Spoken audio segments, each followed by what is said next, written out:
welcome to the Free Cheese, episode 314. I'm your Joe Dix, joined by Matt Zellner. Hello. Marc Augustiniak. What's up? The Free Cheese is a weekly video game podcast about video games, brought to you once a week by thefreecheese.com. You guys ever eaten crab's eyes? Like, you know, you're breaking crabs down, eating crabs. I barely eat crabs as it is. I'm just saying, ever in your life did you ever think, No. I'm going to eat the crab's eyes? If I did, it was by mistake. But no, I don't think I did. No, but it's very possible to eat crab's eyes. Have you ever had a soft crab? No. When I was a kid, my mom, and I mean, she still does it, she likes a good soft crab sandwich, or what do they call them? A soft crab sandwich. And, yeah, why would you do that? Is that different from a crab cake? Yes. Okay. So it's a fucking crab, what has its Sorry. shell that's please, not hard. Please revoke my Maryland card, like, immediately. Oh, it's fine, I hate that shit. You were born here by accident, it wasn't. You didn't fucking achieve anything by being... Anyway, I soft did it. Speak for your fucking self. That's why I'm fucking screaming. Stupid shit. It's a fucking crab's. It's a whole crab. What doesn't have a hard shell. So imagine if you had a crab that was soft, like the fucking like squishy. Like do you understand why that happens though? They grow them different. No. A bay crab. See, Mark, let me tell you the difference between a bay crab and a sea crab. I sense another war coming. It's No, about food, and something's not gonna go well. Hold on. The only reason that there would be a war is if someone at this table says that soft shell crabs are good. I'm not my favorite. It's a weird texture. Ooh, Ben, I'm curious. It's a weird texture. Bam, we're gonna need you to write in on this one. Yeah, it's a bad texture because you're eating a fucking shell that hasn't been fully developed. Explain to me the science. That's pretty much it. Yeah, that's what I'm saying. It's You're getting a fetal crab. It's with the. So it's like the veal of crabs. No. Not that. It's like when I think it's full moons. The process starts. What? Hold on. Now I kind of like this. I'm pretty sure it's like a monthly occurrence. I appreciate that when you think about the moon, you look up at my ceiling. Well, there's one, too. Yeah, it's true. There's many moons. I'm yeah. pretty The sure Earth has many moons. I'm pretty sure it's something along the lines of like how, I don't know, like a hermit crab, when you grow up, like they move from shell to shell, but they like kind of grow their own shell. But it's soft because it's still developing. Huh. And I think it happens like once a month or so. And you gotta go to a special spot to steal these special crabs? Yeah, I mean, when you crab on that day, it's you are catching soft shell crabs. Weird. For the most part. Huh. Well, yeah, they suck. They're not good. Don't eat them. They're like flies. They're really weird. I don't like them. Don't like them. Don't like patchouli. Had to sit downwind to somebody fucking covered in patchouli today at brunch. Truly. What is that? You're better off not. Cologne? No, it's it's Vaseline. It's what hippies wear to disguise the fact that they got high as fuck before they went out to go eat a fucking Sunday's dinner. So a Febreze canister. Breakfast. No, it's bad. Patchouli. It's fucking hippie. You ever smelled a hippie? No, I'm trying not to. Yes. I mean, not by choice, but You know okay, it smells like, you ever smelled a hippie and you're like, did you bathe in pickle juice? It's amazing. Kind of. Like that is patchouli. It's amazing how much I can smell the car in front of me as I'm driving. Oh, yeah. Like, whatever they're smoking or whatever, it just goes through the vents. I'm like, oh. Okay, well, when they get out of their car and they spray themselves, I'm not talking about like fucking dude, fucking Axe body spray. I'm talking hippie. Like, hippie. That's patchouli. And it's terrible. If you're ever in a store and you see a candle what says patchouli, fucking take the candle, throw it on the ground, walk out of the store. That's what you do. How was the fair? But then the smell goes everywhere once you... That's fine. Leave it there. and never to return to that store because it smells like shit. Patchouli's bad. It's bad. It's bad. Bad. Bad. Bad. Bad. It's a bad smell. Oh, my God. How'd the fair smell? Tell me about the fair. Fair was fine. Yeah, so The fair was fair. Matt over here has had an interesting, I would say probably 36 hours. I mean, your whole week's been pretty fucked up here, but you've definitely... It really it has exponentially plummeted. got... Have you been awake this whole time? Matt hasn't slept since Tuesday. Oh, man. So, it started Friday night when we, not to get ahead of ourselves here, but we were playing a little Destiny. We dove in a little bit. And then I went to bed after that at 12:30 because I wanted to wake up at like 5:30 to watch the Liquid game. Oh, my God. I did that. And then, yes, I woke up, and I actually did go back to sleep after the game. Because remember I said they were ahead of schedule? They stayed ahead of schedule the whole night. So it was good. So I was able to go back to sleep for a few more hours. Then woke up, went to the fair, Maryland State Fair, for a few hours. Let me tell you about that. Fair itself, fine. People there, it's people, it's kids, fucking whatever. Food was good. Yeah. Beer, walk around with a beer, see a couple horse races. I didn't bet. I wanted to bet, but I have a strict no gambling unless I'm in Las Vegas rule. Interesting. I think I would become addicted to gambling. That's why. See, I would place bets on like ponytailed men, not horses. I feel like that would be more fun to place a bet on. Is like what? Well, that's what I do in Vegas. Okay, I got it. All right, it makes sense. But yeah, so parking where the state fair is a fucking nightmare. You park across the street over where the grocery store is. You walk over. That's what we ended up doing. Yeah. But we paid some Boy Scouts, kind of give to a charity here a little bit. I mean, Boy Scouts isn't a charity, but go ahead. Whatever, like an organization that could teach some survival skills that will lend to. Let's just be honest. Those 8-year-olds that took my money can survive in the wild better than I can in the Apocalypse game. I doubt it, dude. They're making fucking those little cars, Pinewood Derby cars. When my phone goes That's what away, they know I'm how to fucked. do. If I threw my phone over there for the rest of this Really? podcast, I'd be fucked. So if I told you this. I didn't know this. I didn't know how bad. You couldn't drive home from here? I mean, I could drive home, but a extended period of time, I'm done. Oh, man. I told you. I'd like to think I'm not a millennial, but as soon as the internet goes out, You get cranky. if I was in your shoes, Mark, I would have fucking... Man, I would have pulled out a loan to get Wi-Fi in my house.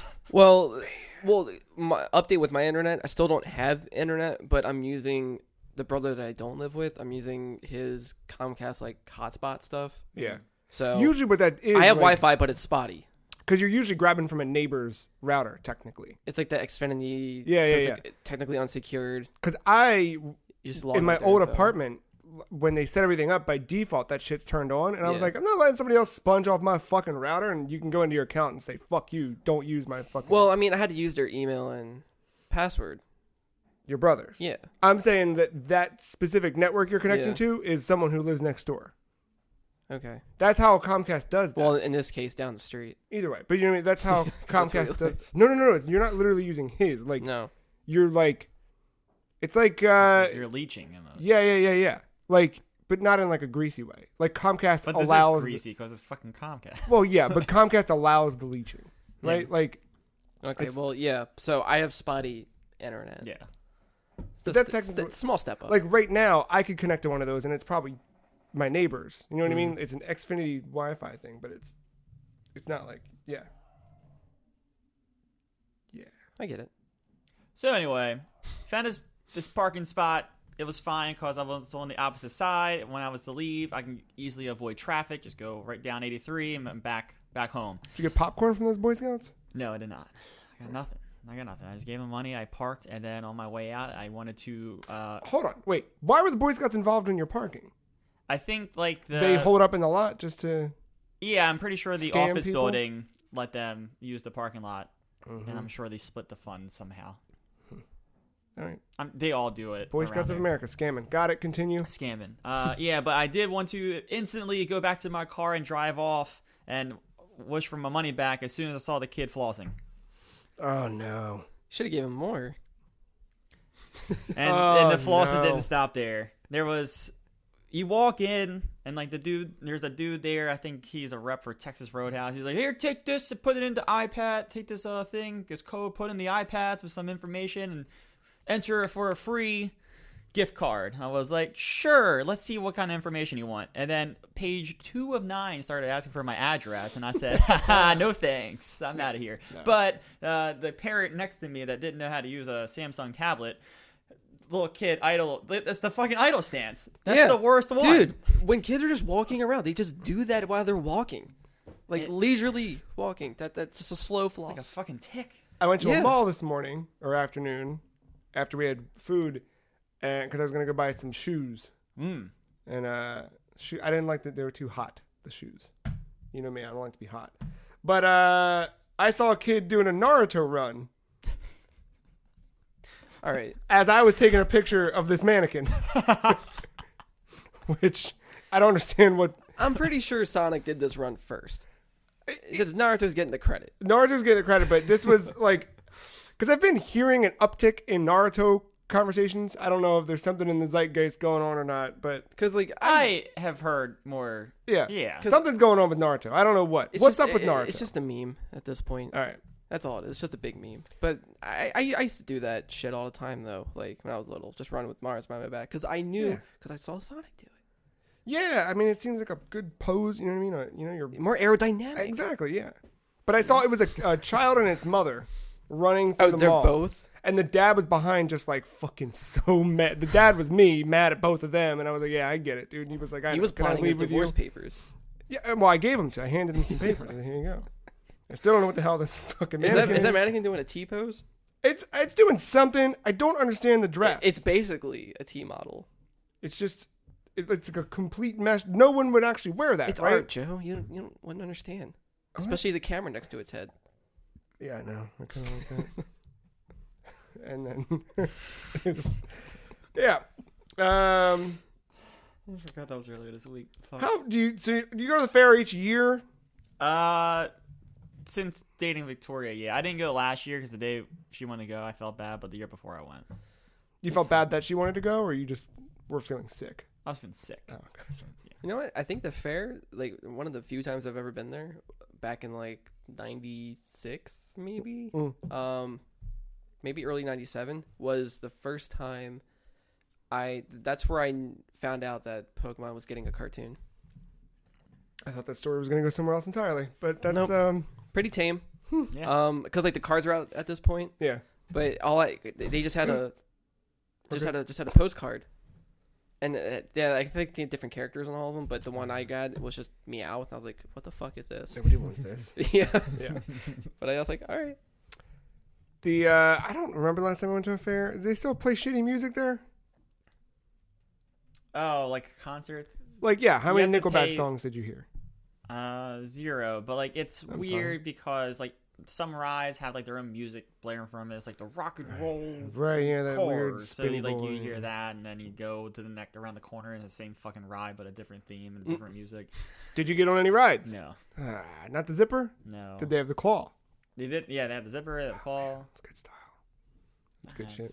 Which one's the claw? I'm a roller coaster. Just roller Claw's coasters. the one where you got 4, 4, 4, 4, Okay. kind of in You're a in claw. those, like, And it's over your shoulders, yeah. And then the claw itself swings Swings and as it spins. spins. And and then you have that semi upside down moment if you get the right. Yeah. Mhm. Okay. Man, it's good. I fucking love that one. I don't think I've ever been on a zipper to this day. Really? You want to go to the I fair? don't think I have either. Re- That just you seemed were like in a the headache fair. Oh my! Are you looking to kidding? happen. I think it. You get in there. Look, the thing about the zipper is you constantly feel like something terrible is I've about had to some, happen. I think I've been on something similar, which was I think it might have been in Delaware, where you're like it's you and one other person sitting across from each other, hold on to these handles, and it's like a barrel shape, but like sideways, and the whole thing is rotating like a carousel, but everyone is spinning. And you're inside. rotating it. No, you're just spinning like Sonic loop. Oh. Like you, yeah. Sometimes it'll go this way, sick. sometimes it'll go counterclockwise. That's pretty good. Yeah, Yeah. it's the closest thing to a zipper. I'm going. All those little fuckers are going back to school in a week, and I'm taking a day off from work and going to Six Flags. I can't wait. It's gonna be good. That's what you do. Wait for those little, Yeah. Get back. So, were there any like giant monsters? Any like mass panic? Most times when I see fairs, it's affiliated with some sort of 80s horror movie or sci-fi where something bad happens at the fair. Nothing. Not No. that I remember. No mutating pies. How or- good was the food? I had a pit beef sandwich. It was pretty good. Tiny bit dry, but I just don't think I smothered enough barbecue sauce. Was it a food truck? No. Isn't everything at the fair a food truck? It wasn't a food truck, but you could tell like they were making it in the back. It was like a pavilion area. It wasn't like a carnival. You know, like the carnival stands. Yeah. It wasn't one of those. It was like actually like decent. Okay. Did you go into the worst part about the Maryland State Fair is that shitty fucking sweat box filled with animals that you always got dragged into because some fucking shitty kid wanted to go that your parents were kind of near. Oh, or that something? shitty kid's Victoria. She wanted to go. Come on, dude. It was always the worst. Like you'd be there and there'd be like a cousin or just like because you were there with your fucking neighbor, and they're like, I want to see the cows. Fuck a cow. Oh my god, it was the worst. You got to walk. That's in what there. I was saying the entire time. You got to walk away from dude, everything that's fun and go in there and look at a fucking animal that you could look at on. Especially today, you just cow. Fucking how hard is that? Oh man, yeah, that's what I said. I got in there. I was like, "Yep, that cows that they look the same." Saw one, saw them all. I literally like on the we left fucking Smell one, you smell them all. eating today, and I took the back road instead of the highway, and we drove by several cows. There you go, they're right there. You just look to the right. They're in the fucking. But were you able to pet these though? No, you just look at them and smell how terrible it is in there, and it's sweaty. It's just a box of sweaty fucking. Everyone's wearing jorts, and it's a bad time. What's wrong with jorts? I mean, when they are what they are They're a symbol of hope, Joe. I don't know if you're aware of this. I mean, I've seen Free Cheese Wrestling. I'm very aware of what a jort can do. Have you been out buying jorts this week? No, I just make them. It's a week filled with jorts. No, I used to. I used to take old pairs of pants and cut them into shorts. Oh yeah, it's what I mow the lawn in. As I mean, soon as I get a hole in the crotch, well, I'm cutting the legs off. There's jorts and then there's Daisy Dukes. Well, yeah, I did have that pair that I still wear in my leisure, of course. My big girl shorts. That's what I like to wear. That's like no, Daisy Dukes is like above jorts. That's the next stage in evolution. You keep cutting shorter. That's what I wear until it's a jong. Mine weren't intended to be Daisy Dukes. It was just that I cut them short enough and then rolled them, and then now they're, basically the pockets hang out. They're not that short though. I mean, they're pretty short. Like I shouldn't wear them in public, but I don't care. I was just making fun. No, I'm just thinking about how they. It's a very retro style. Yeah, that's true. I'm sure our dads wore that. Oh, I hope not. Mine probably did. Yeah, probably. The 80s were weird. This week was weird for video games. At least what I played. How about y'all? Did you play any video games? I did. What were they called? So of course I played Dota 2 and Dota Underlords, Okay. but I also played other things. I did. So yeah, when last night, to continue my 36 hours, Oh yeah. I watched the losers final, which was Liquid and PSG LGD. That game was supposed to start at 10. It actually starts like 11:30. So as I was sitting there watching it, I needed to do something between games to keep myself awake. Mm-hmm. So I played Master Chief Collection multiplayer. Oh, nice. I really like that game. Yeah, I like it's Halo. still good, man. Like it just still works. I was playing little Griffball, little SWAT, Nice. little King of the Hill. I just pretty much hit any. And then when I got 2 Griffballs in a row, I was like, all right, we're done with the Griffball. Yeah. But yeah. Favorite game for multiplayer? Or do you not have a preference? I really don't have a preference as long as like it keeps it fresh. There was I think it's Halo 4 because I was sprinting.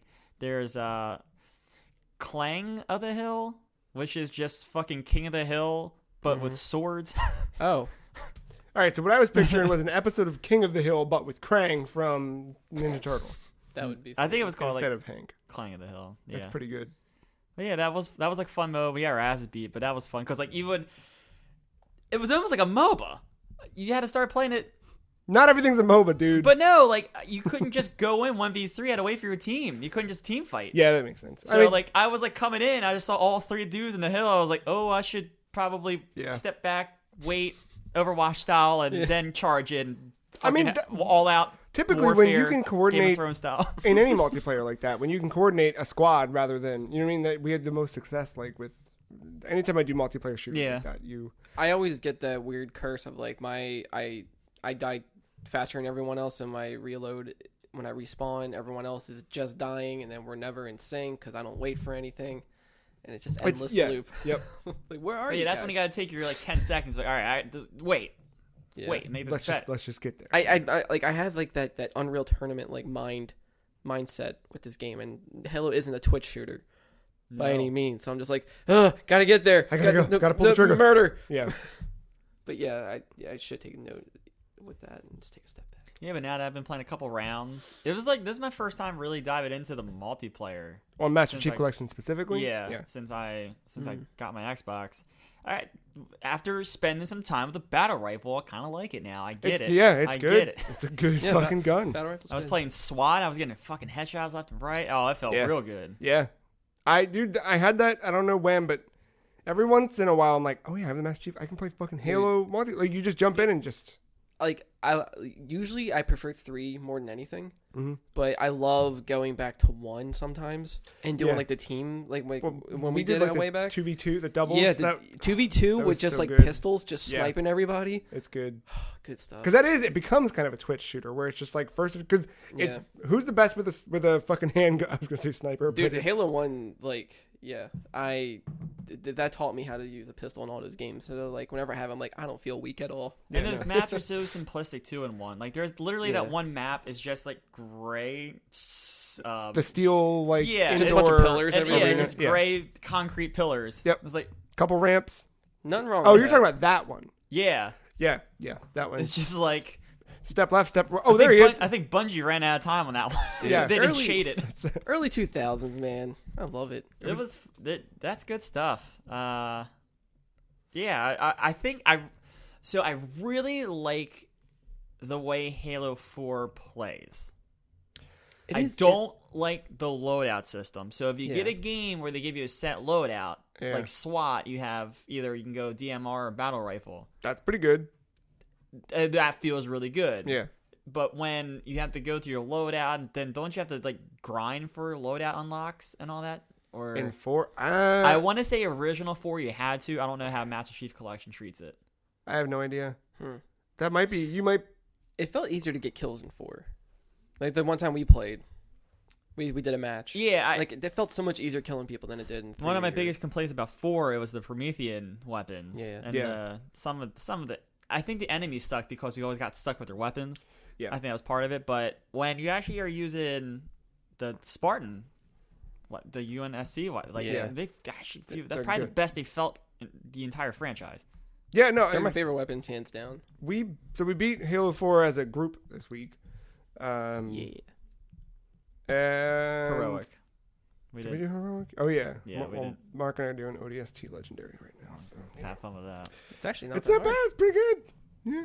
I think they scale it down because you're not a Spartan. But Yeah. But yeah, Halo. Where are you guys sitting on Halo 4? It been a few wasn't the days. best campaign. Yeah. I mean, yeah, it's different. It's fun with friends, of course. I don't know if I would go back to replay it. It's really just a one-time thing for me. I was happy to have, because I played it by myself, and now I'm happy to have replayed it again and just kind of seen it. I like but- it. I like the lore. That's about. I like that it's getting there. Like, it feels Yeah. like incomplete. You know what I mean? Like, it's felt like the first step and not. It couldn't stand alone. Like, I feel like. Yeah. I guess you couldn't really stand alone with any of them. It wasn't bad necessarily. Like the game is playable. Like there is a story. Oh, gameplay's fine. Yeah. The Promethean weapons are really bad, and they're such a huge part of that campaign. Yeah, I think that was just 343 trying to have their signature, since it's their first game. Yeah. And it's like that's rough, man. Like you're taking a franchise like that. And Yeah, trying but to then make they could make their something. signature that DMR, because that's one of the best fucking weapons in that game. Yeah. Well, remember, a lot of the 343 people that went on for 4 were from Metroid Prime. So you can feel that DNA a lot in there. Like, some of the Promethean. Oh, yeah, definitely. even the story. Super Metroid. I get it. The only thing I don't like about the story, and I don't like when games do this, I just felt like there was a huge information dump 2/3 of the way in, and I felt lost because I felt like I was expected to know a lot more of that stuff going into it. Yeah. Because we kind of broke off to, I think, eat pizza. Yeah, we ate. And I was just like, what the fuck is going on? Yeah, it was a weird. Yeah, they're trying. And then also our cutscene glitched out, and I'm sure that didn't help matters either. Oh, when we just got this white screen. Yeah. I mean, it's honestly just a very bare bones story, but they try to add so much history to it to try to make it more important than probably what I it kept really thinking, is. like, because it's Halo, and because it's Halo 4, you think that it ties into 1, 2, and 3, and it does because it's Master Chief, and right? whatever, And it kind of picks up on like the degradation of Cortana that started in 3 in a way. But the way they just kind of throw out like Forerunners and like the Librarian and like all this other stuff is like, did I forget something in 3 or? Because all that shit was the books and the side canon stuff that you never get from the core games unless there's none of that in ODST or Reach, right? What, like side Like stuff? Forerunners or Promethean, like none of that is ever brought up Not exactly, no. explicitly. Yeah, No, they're each their own stories. yeah, I agree. Like I feel like the pacing and the way that content was delivered to us was not great. Like, I mean, I don't think we're alone. Like a guy I work with, just recently I had shared with him something I had found that like played through the whole, like Halo was like the game that him and I first kind of talked about. Like, Oops, sorry. I mean, and that was one, like he liked it and whatever. We talked about like, 4 and 5 were, but like he knew Halo and liked Halo. And then like I shared with him this thing that I forgot to send to you, but I will. But it was like this like 4-part imager thing that re-explained the lore of all of that stuff. And he read it, was like, I knew none of this. And I played all those. Like, honestly, like if you watch Halo Legends, that does a good job of explaining things too. I think all of those Halo like anime movies or what, all those things I've put on and like, well, 15 minutes in, I like, yeah. what? But because the whole thing is like an anthology thing, but 2 of them, there's a part 1 and part 2 that explains just the like where it all started and talks about the Forerunners and everything. Like I think that's the only part you really need to know about.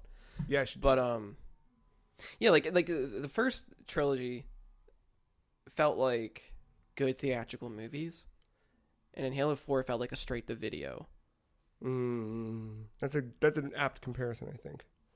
Yeah, and then like maybe Halo 5, I don't know what that is. Maybe that's like exclusive streaming service version or something. And then Halo Infinite's probably going to be Back all to a right. We're coming blockbuster. back with like so many years later with a sequel to Yeah. to the trilogy. Like only care about this.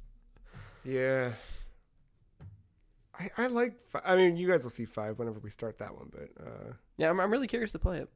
I think the final bit, just to put Halo 4 to bed, I think the final boss is just so anticlimactic because you just like, first off, playing cooperatively, you guys didn't get to do shit since I was the like party leader. Dude, like the beginning of the game felt like the end of all the other games. Like the escaping while things are being destroyed, and then so at the end it just felt like a beginning of a game. Yeah, where it's just it just fizzled out. Like, kind of backwards. Which in a way, like it is the beginning of an, like I can see that arc of it and that whatever, but it just Fuck the Jets. Yeah, it was like the only way that, and we talked about it last week. Like the whole story is more of a Cortana story than a Chief story. So yeah, but it wasn't the one that. Yeah, it just wasn't too different from Halo 3, so it didn't feel like. Yeah, I would. I mean, it's different for enough. her. For her. Oh, yeah, for her definitely. Yeah, just her just being like a glitchy man. Like, yeah, we know that, and like, I don't know. Yeah, To try to tease you, like, oh, you might not have her in Halo 5, and like, right. and it's like, all right, well, yeah, we'll see. She's not gone forever, even if that's the case. I don't know. I mean, Infinite kind of. I don't know. I mean, you always have Cortana on Windows. I mean, yeah. Not Xbox though. She's not. Got a story on that one later. Stay tuned for our news section. And then I guess that'd be a good time for us to talk about Halo 3 ODST. Yeah. Very, very underrated, according to the achievements. Dude, Everything no we one do played is that game. diamonds. Yeah, literally every achievement. We're like in the 5%. Yeah. Sounds about right. Yeah. I mean, that game came out at a weird time. I mean, for Halo 3, like, yeah, it was a nice expansion to get. And then, like, if you didn't want to do a whole bunch of stuff to get extra armor, you could get that to get the recon armor or whatever that was exclusive before. Was that DLC on 3? I thought it was standalone. On it was on disc. It is on disc. It's standalone, but Okay. I think you had the option to download it. Okay. 'Cause it was free back then, right? I don't. Or did it cost Oh, I thought it cost money. I have no idea. I don't know. Yeah. Because it started coming with systems. Okay, maybe that's Because it was tied with Forza. Maybe that's what I'm it was a thinking double of. pack. Yeah. I think I'm not sure if that was the only way to get the disc version. I'm not sure if there was a separate thing or not. But yeah, I mean that's a little. It's a little short campaign. It's different than all the other ones. I think that's what I really like about it. They tried something different. Visually, I guess it didn't age well for Xbox One enhanced because it's like smoother frame rate, but also kind of makes everything a little ugly. It seems like, But I don't think they really. Well, I guess they did with Halo 3, but they don't really have a lot of human characters to really focus on and like give good detail to until this. It was like their first attempt, I feel, before Reach. oh, you're talking about the character. Yeah, the character. Just but at even, this time. even the environment models look a little. I mean, it was what 10 years ago or something like that, so it looks a little. Yeah, I mean it's still fine. It plays. I like the more stealthy approach to everything. You don't have to take the stealthy approach. Sure but, don't.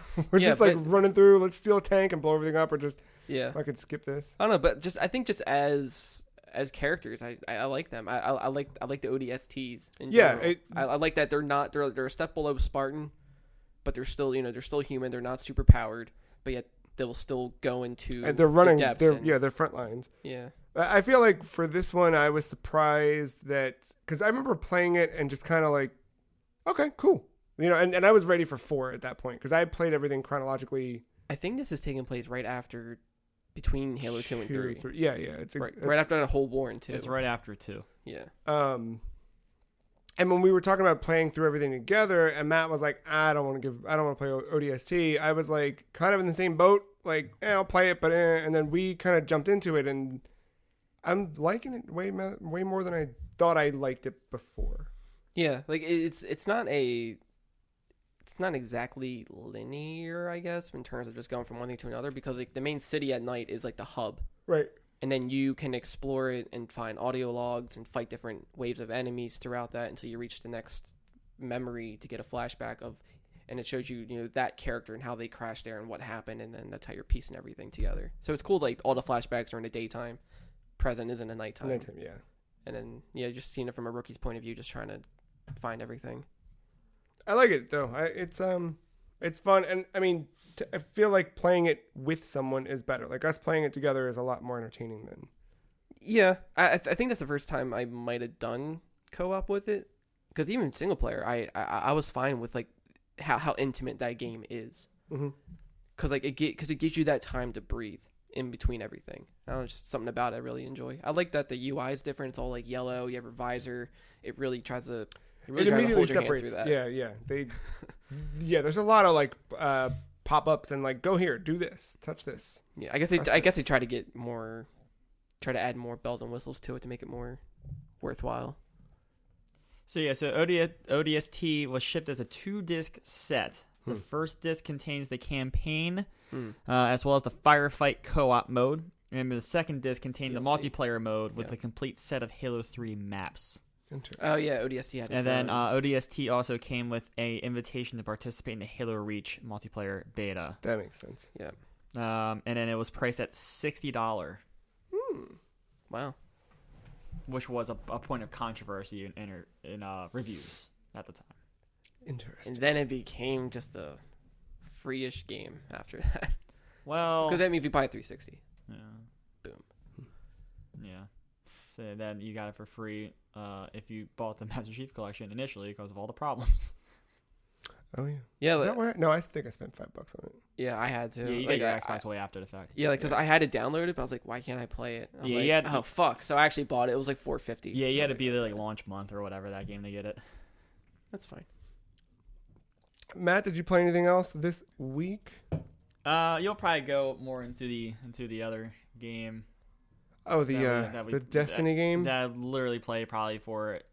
I played a game before we played that night. Yeah. 1 round of Crucible, and then whatever we did, which it was that event and Gambit. Yeah, we did some Gambit. Yeah, we did some Gambit Prime. So I didn't talk about gameplay last week on the air, right? Gambit Prime. Just any of it. Like I didn't really talk about what I actually did. I think we talked about Prime a little because you were Prime explaining a it to little bit. me. Yeah. But we didn't talk about the EAZ stuff. So that seasonal event that's happening, we did a round of that. You did? We didn't talk about it on air. I remember it was off air. Okay. I remember. Well, then maybe we talked about Prime off air now. Oh, well, shit. I don't remember. Gambit Prime is a newer. Instead of it being 3 round best of 3, it's just a single round with a little bit of modified rules. And then the seasonal event that's happening right now is this EAZ thing where it's kind of like PvE. It's like wave based. So the first wave is kill as many mini bosses as you can. You usually average around 5 or so. I think we got 7 maybe the night that we played. 7's the highest I've ever reached. The second round, you then have to kill a boss, and it's like a big boss with kind of multiple envoys near it that you have to take out the envoys in order to take out the boss. And you know what I mean? You kind of work your way up, and that'll vary depending on which class or which race you're fighting against. And then after that, you get a treasure chest. Once you get the treasure chest, a countdown starts, and then the number of mini bosses you fought before, or the big enemies or whatever, the first round is the number of hidden chests that get randomly dispersed across the map. So it kind of gives you quick markers for like 4 seconds, 5 seconds. Right, I remember this. And then like and you have to go find them. You didn't get them all though. You had like maybe 4 out of 5 or something like that. Yeah, and every time like it's just like, they're kind of in generally the same spot. Mm-hmm. So you kind of know like, okay, if I go here, there's one there. You know what I mean? But you don't always know exactly where the 5 that you unlocked are. Right. And then that gives you more gear or whatever, or the seasonal prize. But with Destiny 2, so the cross save went live this week, which was incredibly easy. You just signed in after a server load. Yeah, the servers were definitely hit a little hard, especially because it got delayed by a few hours. But I can feel my voice going away now. But once you got in, you just sign into your accounts. You click a button that says, I want to use these characters, and then those characters are everywhere. So I came home from work, whatever day that was, turned on my PC, boom, there they are. There's all my PlayStation progress. Jumped in literally with the quest I was in the middle of. I just picked it right up on my PC. It's so fucking good. That's real good. But there's not much to do after that. Like, I was excited that it's there, but I'm like, okay. Like this week's Iron Banner, so I'll probably dick around with that. You know what I mean? But it'll be a thing where if you text me, because Friday Marc said, you want to try ODST tonight? And Katie and I had planned to finish up a movie and just hang out and whatever. So I said, maybe late night or whatever. And then we finished the movie and we're just sitting there staring at the TV with fucking King of the Hill on or whatever it was.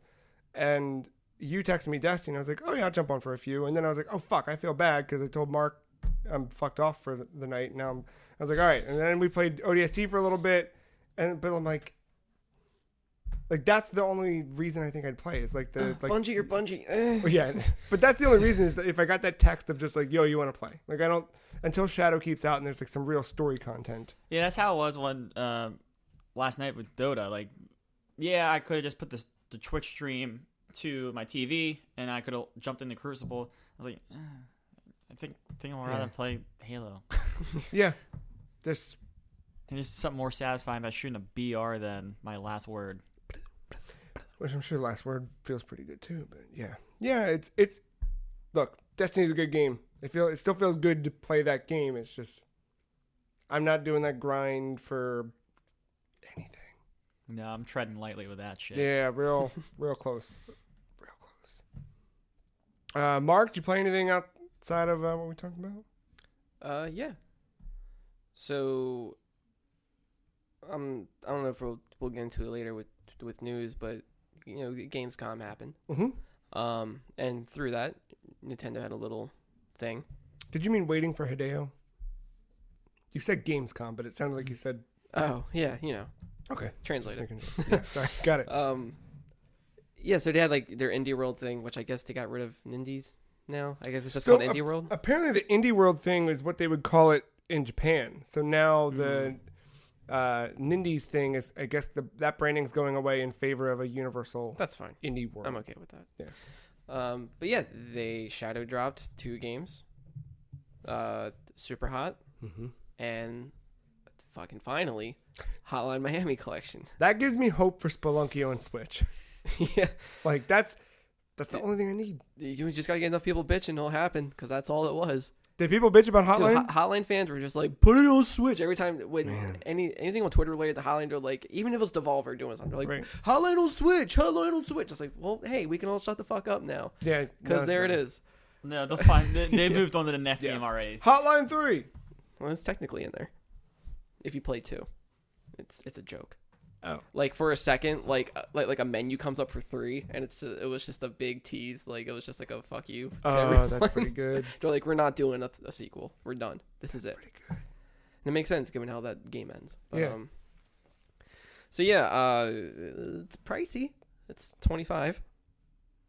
That shit's usually on sale for like $3 as a bundle. But what is it normally on Steam? Maybe $5 each. No, I don't think Like standard price, or are you just standard sale? Standard, like I don't know if the standard prices went down. I feel like they're always like 15 a piece, something like that. Yeah, maybe 10. 10 or 15, I would feel is. It's probably 10 for the first one, 15 for the second one. That's probably why it's 25. I can see that on Switch. I guess I'm just so used to the Steam sales. I'm like, this feels a little much. But you're exactly right. $9.99 for Hotline, $14.99 for Hotline 2. Yeah. And $19.99 for Need for Speed Hot Pursuit. Cool. Yep. I just typed the word hot into Steam, and that's the things that came up. So now I own both games on PC, PS4, and Switch. I've been wanting it on Xbox, but only Games Pass for PC has the first one. Yeah. So still no actual Xbox, and I'm wondering if it's because it's not on the console. No, like not even not at all. Weird. And I'm wondering if it's because maybe it's easier to implement the motion control to execute people, but Vita didn't have that. Vita didn't have that, and PC doesn't have that. No. PS4, you shake the DualShock. With this, you can shake the Joy-Cons or the Pro Controller. I wonder if the original release of Hotline on PS4 was like a console, not exclusive, but just a like, exclusive feature for it. I feel like there was some sort. Remember, like Sony used to do those like little publishing deals for different indie games. I forget what their little thing was, but I feel like maybe the console port of that was a. They did do like a collection disc in Japan, but on the disc only had the first game and a download code for the second game. And the only way to get a physical copy of the second game is to have the Gamers Edition that I have, which is all white with the red blood splatter like Andrew WK. That has physical versions of each game on it.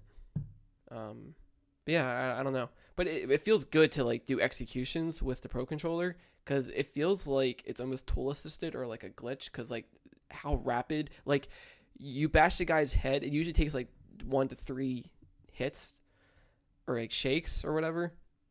It was like 10 times faster than a Halo battle rifle from like one shot. Wow. It was just it's like dead. I was like, oh, that's good. That's a good feel.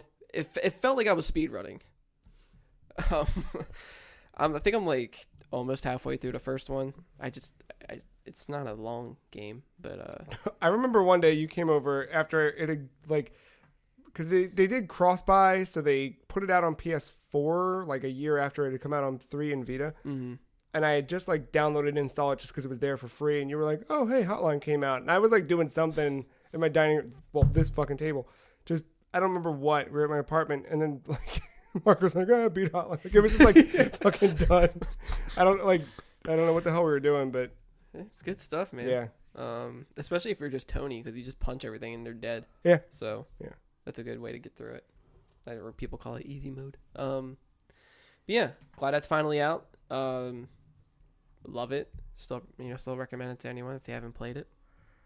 Do you think Switch the definitive version? Because I always loved it on Vita best, just because of how like compact it was. You were like right in your face, so I loved the handheld aspect. I think it depends how you like to play these kind of games. Like some people like to look ahead and scope everything out. Yeah. And you can do that obviously with these controls, but I like keyboard and mouse when it comes to that.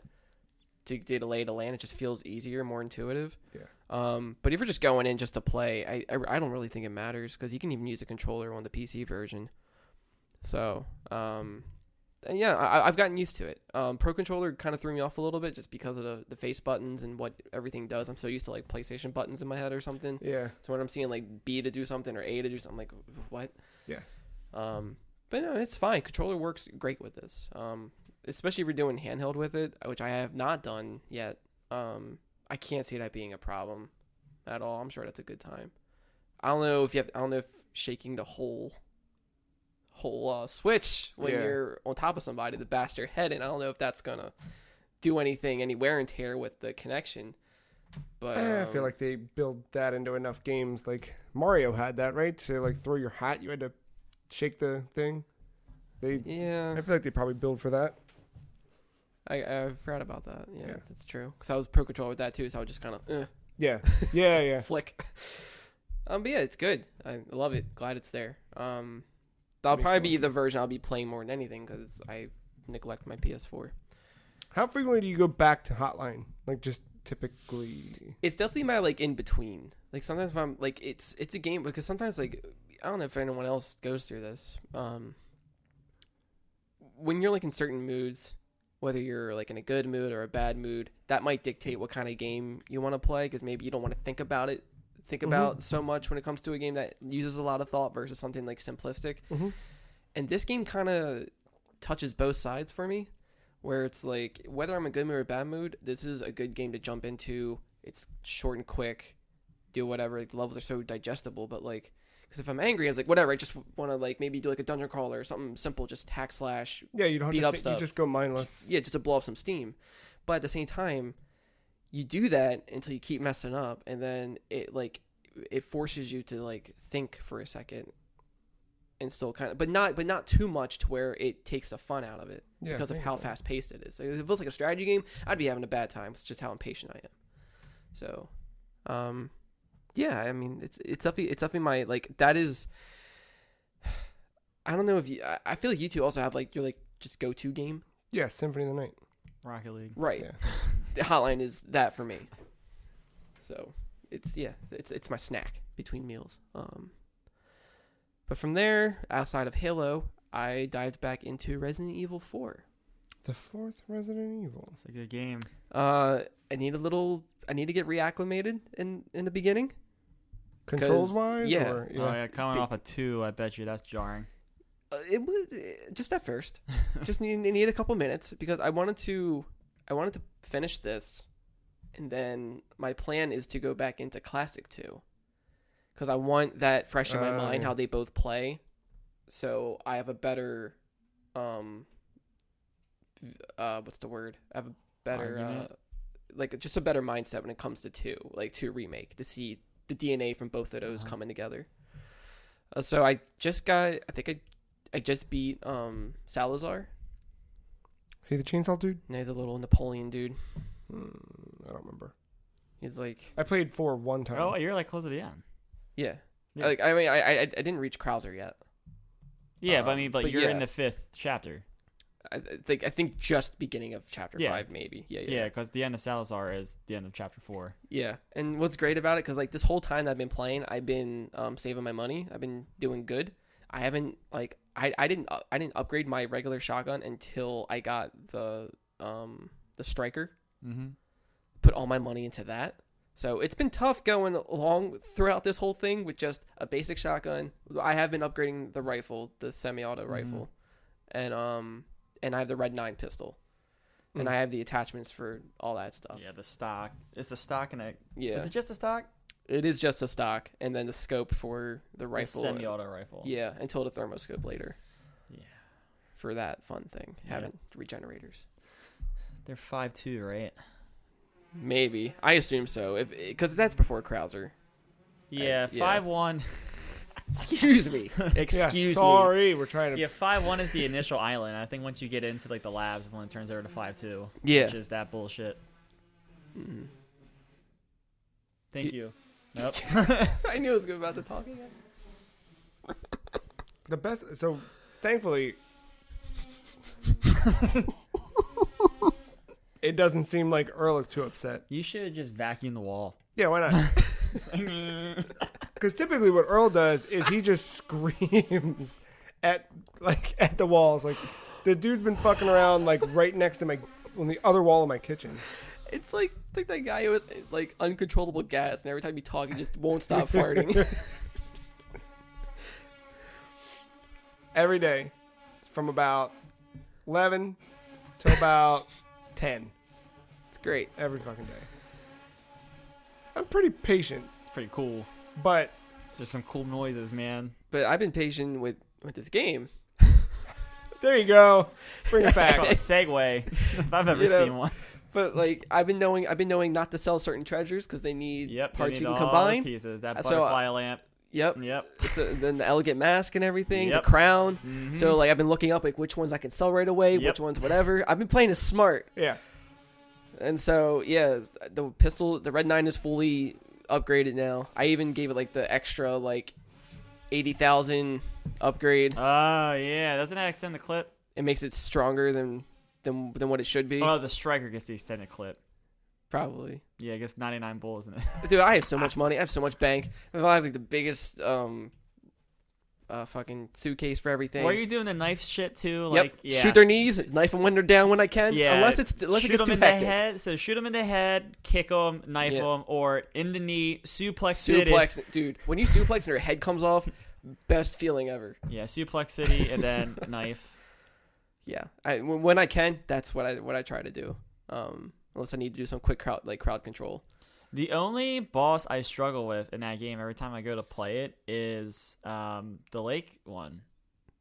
Oh, the monster and Yeah. with the It's spears. the only one I struggle with. I think I used to at Like, first. I I kind of got a good grip on I it now. beat it more than I lose, but like if I was to run, Mhm. if there was one part where I'm scared the most in my run, I'm gonna die. It's gonna be there. Dude, that's like one of the more like terrifying bosses to fight. The rest are just kind of like, all right, I just gotta shoot you, whatever. It's the boat. tentacles. The boat is like wonky to like steer around the obstacles, and that always makes me feel weird when I see a fucking branch in the middle. Like, is it left or right? Dude, yeah, and you don't know which way to go with it, and then it's all janky and shit. and then you think it's over, and then the rope is around your ankle, and you're like, oh, I gotta cut it.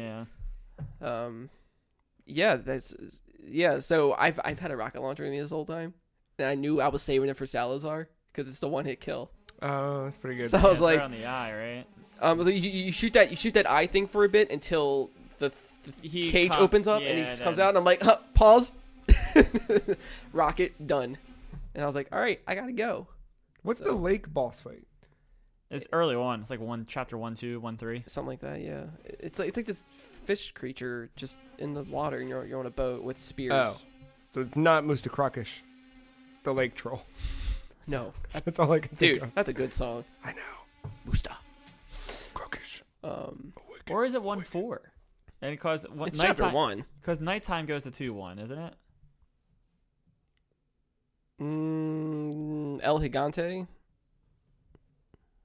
No, the lake boss fight. Because after that lake boss fight is when it goes to night. It does go tonight right I after wonder if that. that's 2, 1. I couldn't tell you. That would make sense. Because 2, 1, and then it leaves the castle, which is 3, 1. I left off mid chapter 3, so I picked up from there up to now is where I am between yesterday and today. I think I'm about, what is it? Because I saved 69 times right now. Yeah, I looked at that. I was like, how the hell did he save 69 times? Dude, I just save whenever I can. Alright. Because like, there's no ink ribbon. I don't care. I mean, yeah. Well, because sometimes like I'll save it in case a fight is about to happen. I'm not prepared, and then I'll go find treasure. I'm like, shit, I'm gonna go back and sell this, and then I save again. Yeah. So Right. that's where most of that comes from. Yeah, because I saw that text first, I did laugh, and then 2, I was like, how the hell did he save 69 times in this game? Dude, I'm just like preparing as much as I can. Yeah, I'm 40 seconds away from 11 hours into this game. Oh, okay. 11? Yeah.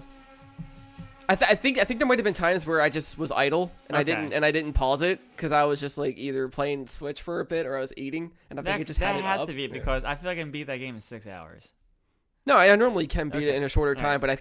but I never did it this way, and I was trying to be careful and find all the treasure. So I was actually like, hold on, I need to look up something, and I wouldn't pause it, and then yeah, just a lot of that. Taking my time with it, making my way downtown. When did you start that before? Ooh, earlier in the year, I think, or last year.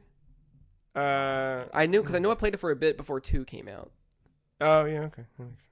I don't think I touched it after 2 came out. I asked because I returned to a game that I had started earlier this year, got through the opening and went, oh yeah, that's what this was, and then moved on. But then I just beat it this morning. What was that? I returned to Arkham in Oh. Return to Arkham, Batman Arkham Asylum. I got to do that too because that's another game that I left in the middle of. Yeah, because I think You you have had, Origins, though, right? Or for PC, yeah. yeah. I wanted to replay that on console, but you can only get that as a disc, and I don't think it's backwards compatible. It is. Oh, backwards compatible. It is. It's. You can only play it via disc backwards compatible. You can't download it. Yeah, you can't download. That's what it is. But yeah, but yeah, PC. Yeah, I'm like right near the end too. I have like maybe 10% left of that game. Oh, really? Mm-hmm. So I like the game a whole lot. I forgot. Coincidentally, it's the 10th anniversary of that game. Like right now. Yeah. The only time Rocksteady ever tweeted anything. Fuckers. But yeah, I randomly at some point this week, I guess not so random. We have a news story we'll talk about after the break. That kind of re-piqued my interest. And honestly, since the DC Universe app launched last fall, that has totally rekindled my like comic book, that side of me. I itch here and there. Yeah, like I've always kind of, comics have been, hobby, whatever, religion, whatever you want to call it. Yeah. For, I'd say at this point like half my life. But you kind of ebb and flow with it, right? Like video games, I'm always kind of playing something, where comics, I'm not always kind of reading something. Yeah, I feel in like the way I'm that not I used to be. I'm not in the nose of like, oh, this writer, oh, this artist, or something. Like because I usually don't go by that. At least at first I didn't. I just like, oh, I like this character. I just want to see what's and then cool. then it becomes, oh, I like this writer, I like this artist, whatever. But I mean, I was definitely way more in it when I was, working at a comic shop and knowing that shit. Yeah, I had to know it. But thank you so much. I mean, yeah, maybe I think had I not met you, I wouldn't have been as diving into it as I did around that time. Oh yeah, man, I was working there then. Cause I did a little bit before. I mean, I grew up with the shit too, but like I never really took it seriously or like whatever. Because I never knew how to take it seriously. That's such a like. I think now it's easier to get into that stuff more than ever. Just there's a lot of accessibility. It always felt overwhelming. You just didn't know where to start. The first comic book I bought was Batman 519 or 518. And I bought it because it's an all-black cover that you can't even fucking see that it says Batman on it. You just kind of like, it's embossed, so you kind of feel that it says Batman, and there's a picture of Batman on the front of it. And I was like, this is cool, I'll buy this one. And I fucking got home, took it out of the sleeve, the bag and board, opened it up, and it's like, welcome to the Penguin's fucking nightmare, part 5 of 8. And I was like, what? Well, we're okay. Yeah, like my brother would collect Superman comics. And... shit ton. Yeah. We had a few like X-Men or like Spider-Man, but like nothing like consistent. Yeah. And then I think it didn't start till maybe early 2000s. I think this guy is really going. Yeah. But yeah, it was all black cover, but it was Spider-Man. It was their 9/11 issue. Oh, sorry, I spiked the mic. Well, I mean, it's not like we don't have any noise in this episode. I knew what that was gonna be, but like it was cool just to own that. No, but, that is a cool looking book. But I remember buying an issue of Robin. Yeah, but I don't know which Robin it is. Probably Tim Drake. But Huntress was in it.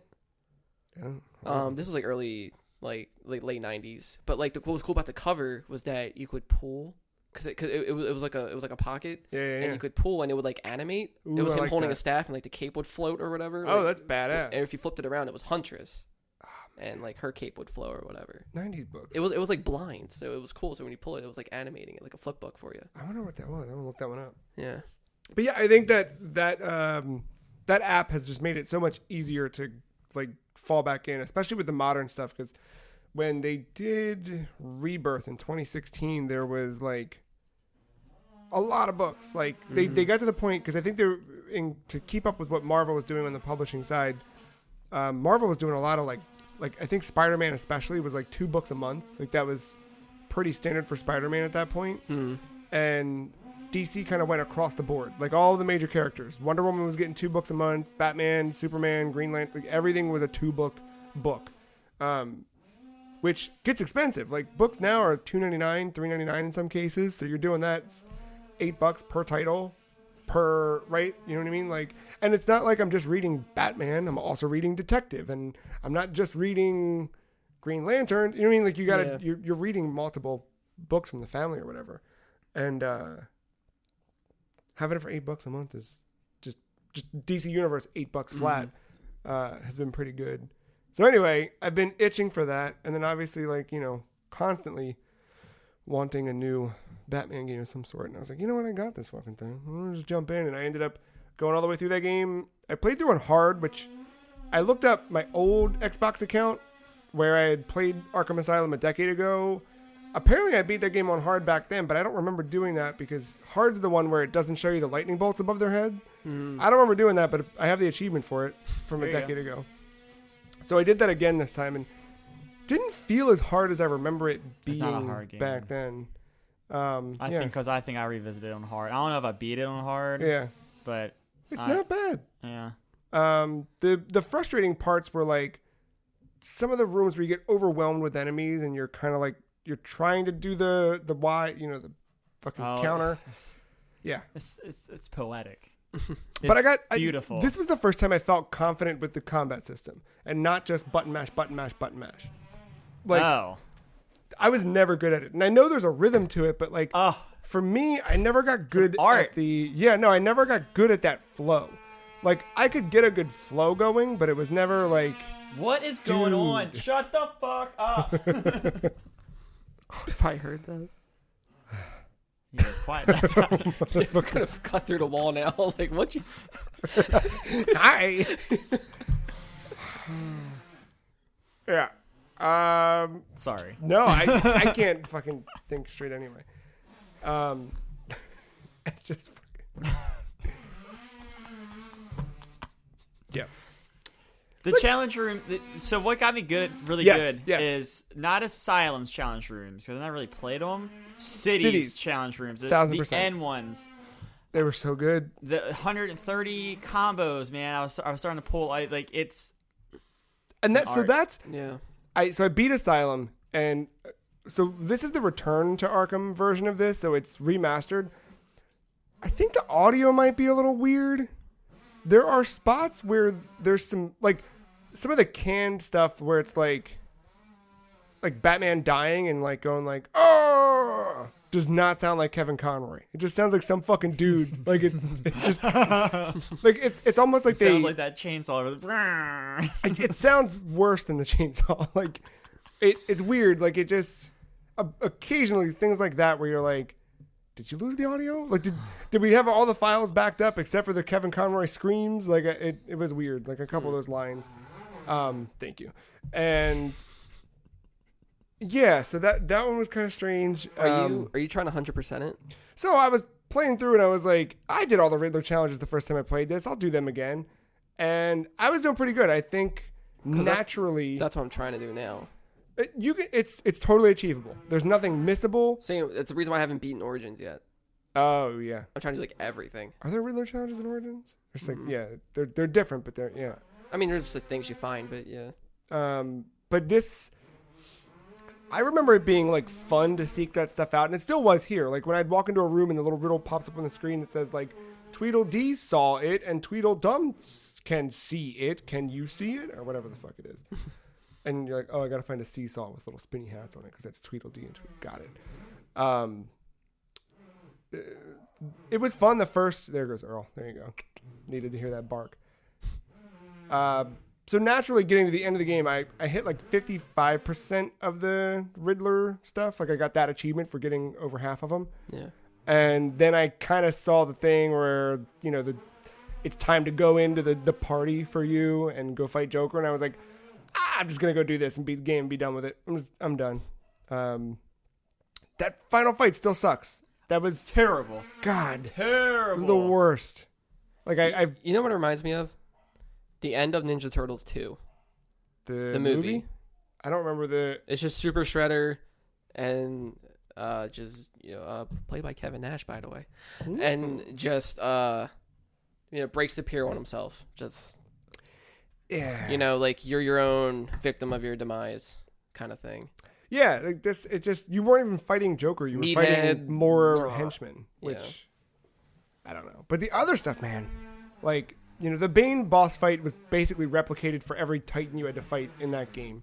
But I thought like the Poison Ivy one was kind of clever, where like she's kind of doing all this weird stuff with the environment while you're also fighting off, people that she's hypnotized. Yeah.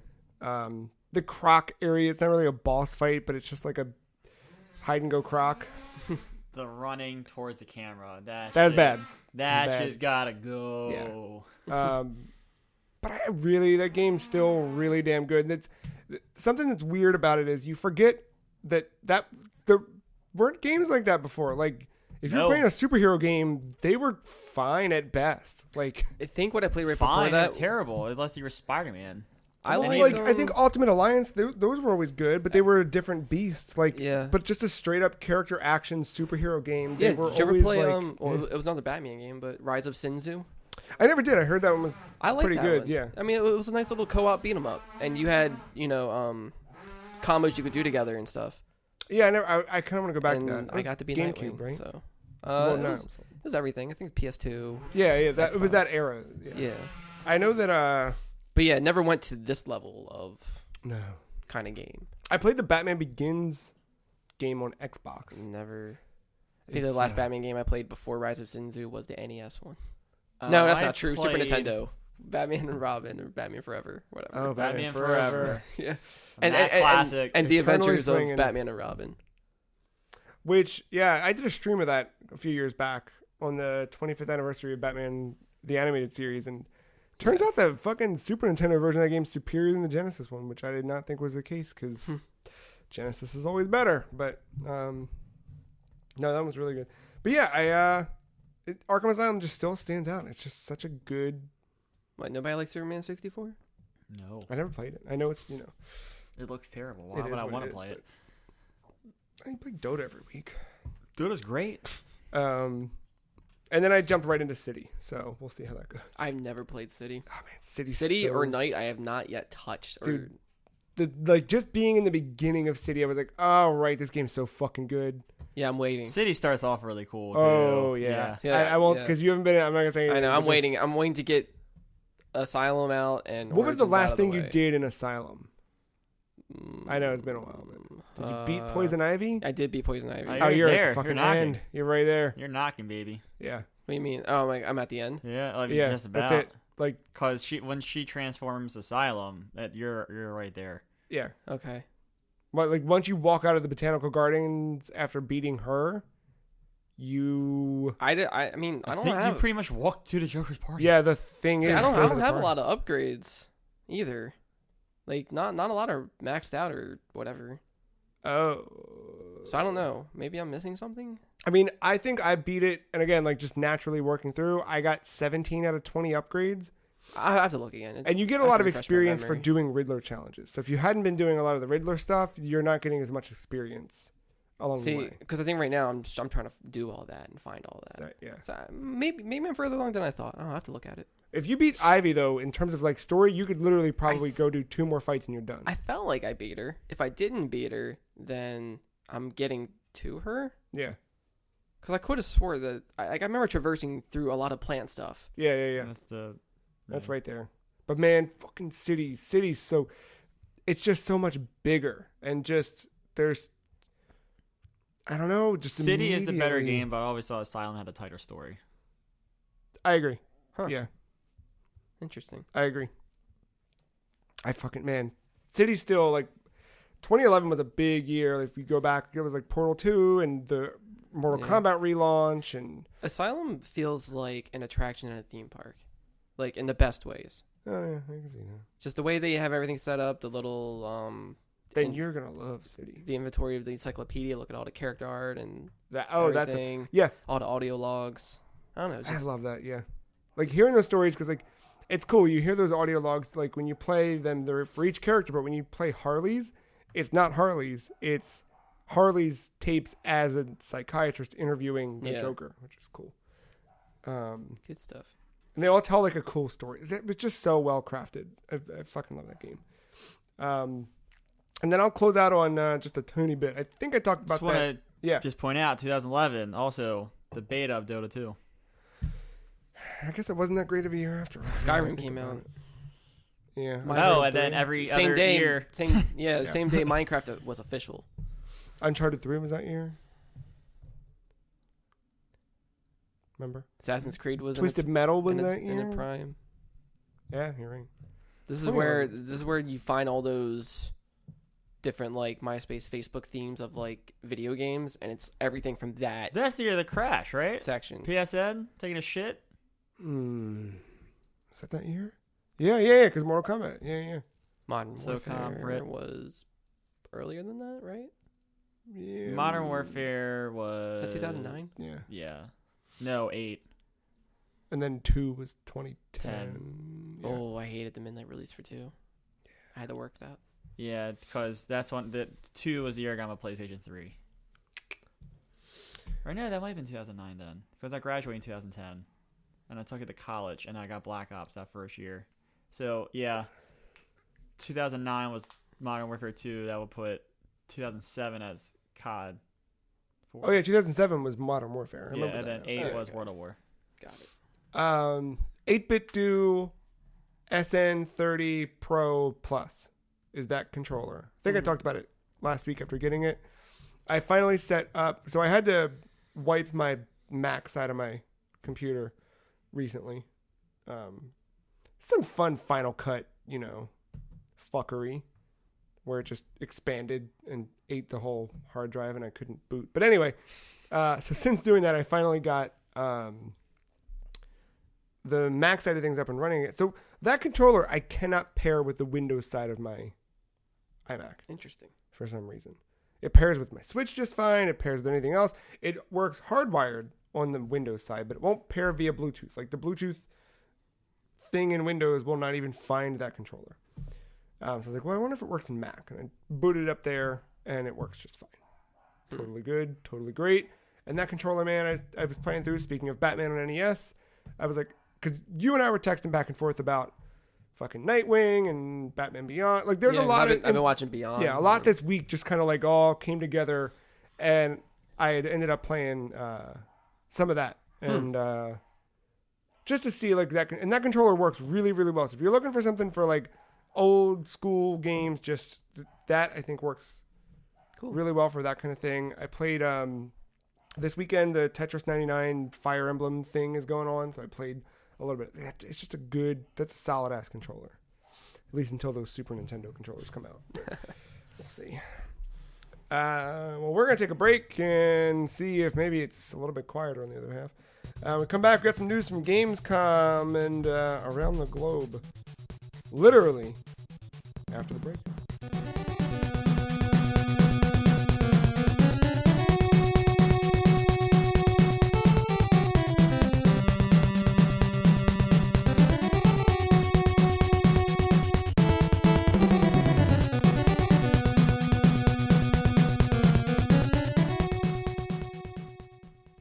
It has been completely quiet during the entirety of the break, so I'm assuming It will start it as will soon as we start start. as soon as I start reading off the news. Indie World. That was a sigh in preparation Oh, of okay. what's coming. Not of the news. Indie World happened Monday morning, 3 hours after we posted the podcast.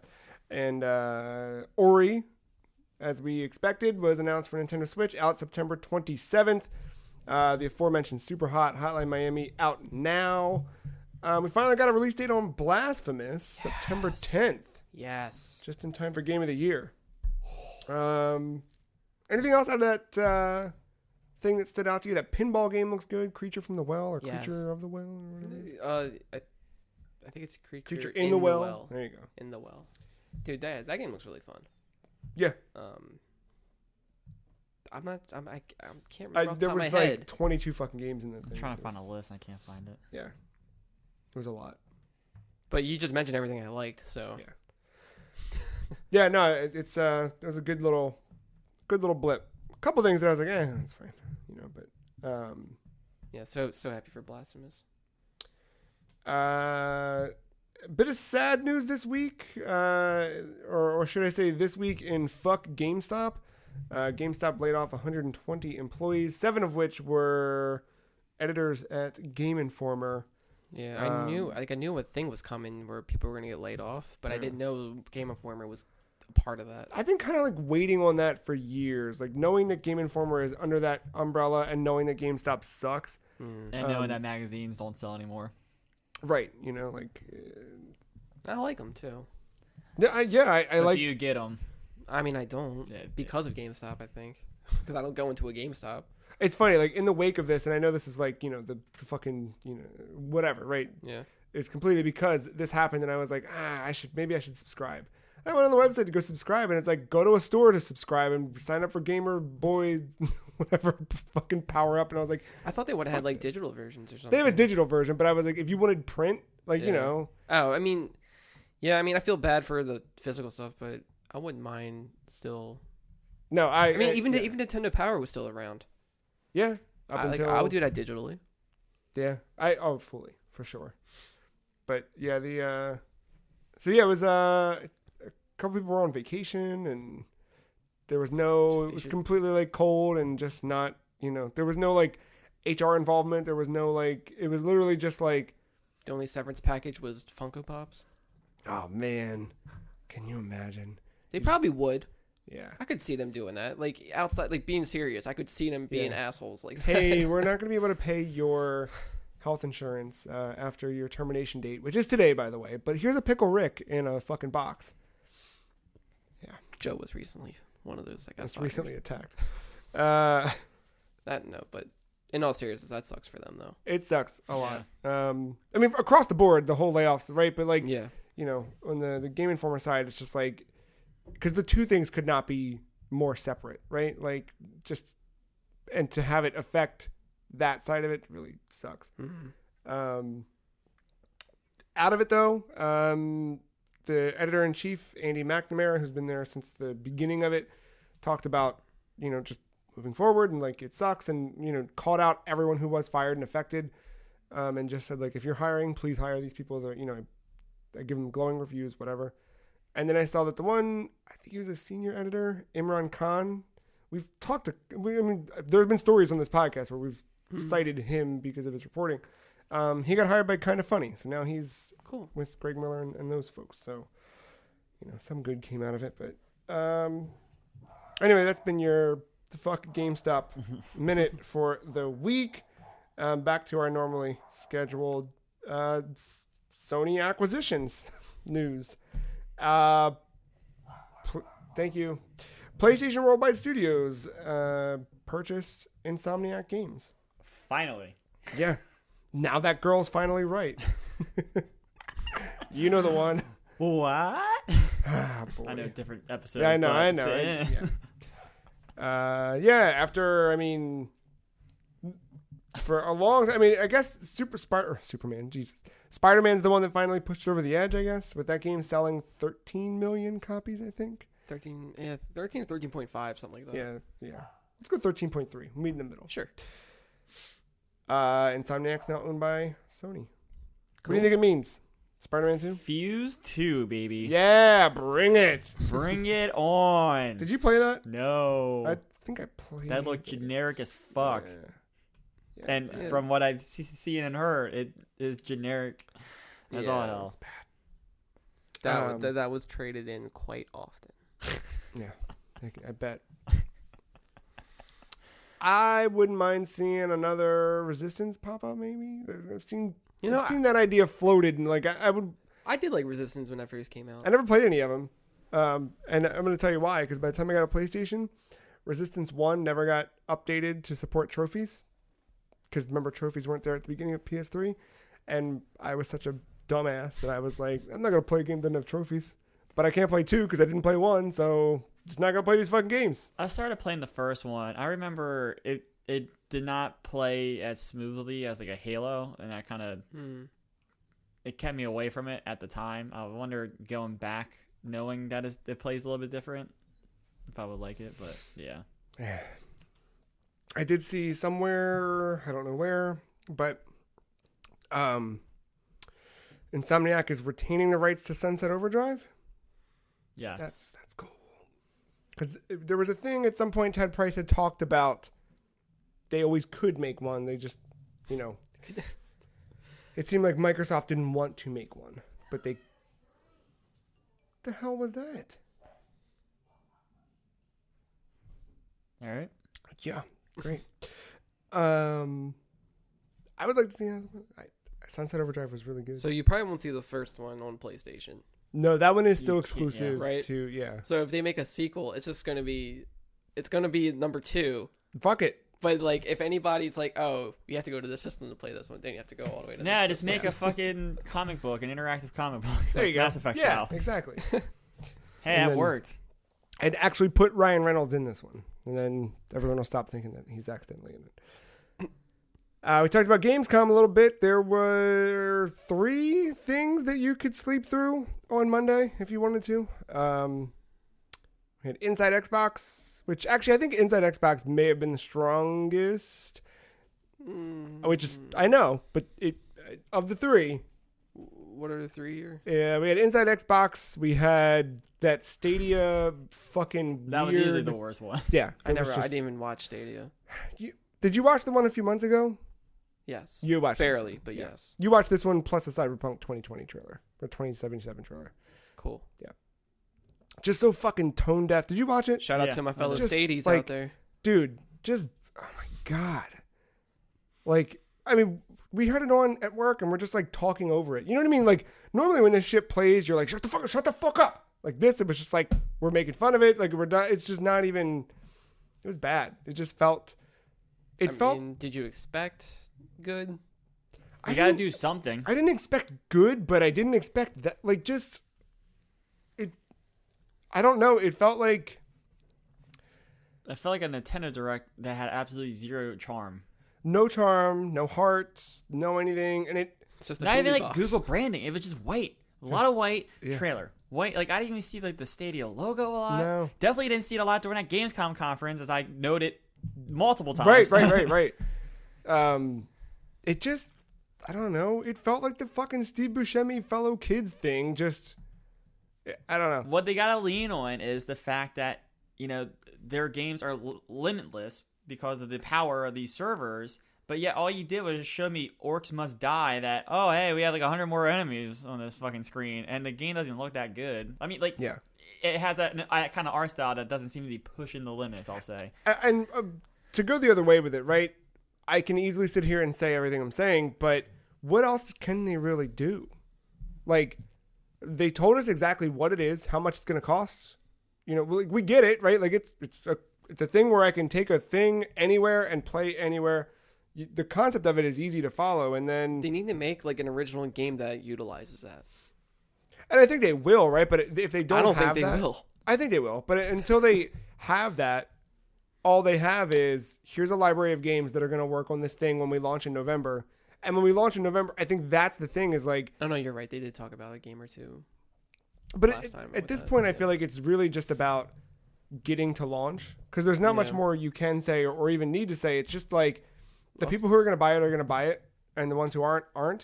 And then there's the in betweens who are like, they don't know that they want it yet, and then someone that they work with or someone they know is going to get it and show them, and you know what I mean? Like that's where they need to get, and then I think for them the battle is going to be retention, right? Like of all the people who pre-ordered it, how many of them are canceling? How many of them are keeping? And after month 1, how many of them are going to continue on subscribing?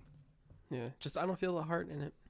Fuck no. It feels completely corporate and, Yeah. you know, which all of this stuff, right? It's all about money in the end. But Well, yeah, but like they don't have like a Phil Spencer. They don't have, you know what I mean? Right. Like there's none of that charm about it to like reassure you. To kind of at least make you They feel. don't even have an Andrew Wilson, like something to fucking hate. yeah, right. Yeah. There's no one to blame when it all goes wrong. We need a face, Yeah. either to punch or to kiss. And I will say this, and then I'm done talking about Google. Yeah. This conversation would be so much different if like they had paid the Player Unknown studio to be like, hey, look, let's make it a Stadia Yeah. exclusive Yep. 1,000 player Yeah. mode in Battle Royale. Yeah. Right? That would have been nuts. In Player Unknowns. That's the thing where you could get, but they're not. It's Yeah. not there. Like, do something like that. Like, get a marquee game and fucking show off why you want to have 1,000 server racks producing the power. Yeah. We did get to talk about Norman Reedus's Reedus, though. I guess so. First, there was the Inside Xbox thing. Anything big out of that we saw? I really didn't watch it. I I- was waking up late. It was cool to see Gears 5 campaign. Yeah, we saw a little bit of that. I mean, that was nice, Yeah. other than from just the multiplayer stuff. We saw Horde mode, and then they're adding the Reach characters. What is it? Cat and I forget the other dude's name. The equivalent of Ghost from Call of Duty. With skull on his face. Yep. I forget his name. Yeah, and they're playable in all the multiplayer modes, is what was said. So that's those characters come with the Ultimate Edition of the game, and then if you have Game Pass Ultimate, you're also getting them in there as well. Just do it Lost Planet 2 style, man. You know what they had? They had so many crossovers. You had Gears characters. You had Resident Evil characters. I like that. Just put it all. Who cares? Mega Man. Didn't you have the Mega Buster at some point in one of those?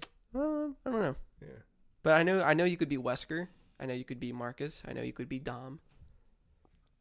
Oh, there might have been another. I'm not sure. Well, Lost Planet 2, that's the FPS, like, mega multiplayer thing, right? It's a third-person adventure game from Capcom where you had like grappling hooks and you would just shoot stuff, and you had like thermal ammo or whatever. You're thinking of Planet Side. Yeah. That's what it was. Sorry. We saw Empire of Sin. Is that what it is? John Romero and Brenda Romero's new game. Yeah. They were on stage talking about it a little bit, which some cool details about that, right? So it seemed to be adding kind of that Fire Emblem element of getting to build your party or your army up, your mob. There's like characters who were in the game, and then they'll start one way, but by the end of the game, all three of our Janes are going to be completely different. I guess that's like a vampire bloodline. In a way, yeah, that kind of that or move. masquerade, whatever. I think similar to Fire Emblem as well, right? Like my Raphael might be different than your. I mean, everyone's Raphael should be a puncher. Let's just say it, but it might not be, right? Like different weapons or something. Yeah. And they had little quirks about it because it's taking place during Prohibition. You have characters who are just fucked up, so they'll show up to like, you schedule this fucking shootout for 6 p.m. They show up at 6:13, and they're fucking wasted. So their accuracy might be off, but then through the game, you might be able to get them sober and stupid shit. Yeah, like usually I don't play like. Would you consider that like a 4X game? Kind of like XCOM or something. I always thought 4X was like a Civ type. Oh, is that? Yeah. I'm getting my terms mixed up. This is more like I'm not a gamer, Joe. I know. Turn-based strategy. Yeah, like the tactics kind of tactical. Obviously, it's a genre I don't play much of, but this one I think I would give a shot. Yeah, I'm curious about this. Brendan Romero was saying that the characters in the game are either based on real people from that time, or like they either are real people or they're based on kind of archetypes of real people. Mm-hmm. And one of them is John Romero's grandmother in the game. So that's kind of cool. What else? Grandmother, like great grandmother? Great grandmother, great grandmother. Yeah, I think great grandmother. That sounds right. I don't remember much else from that Xbox thing.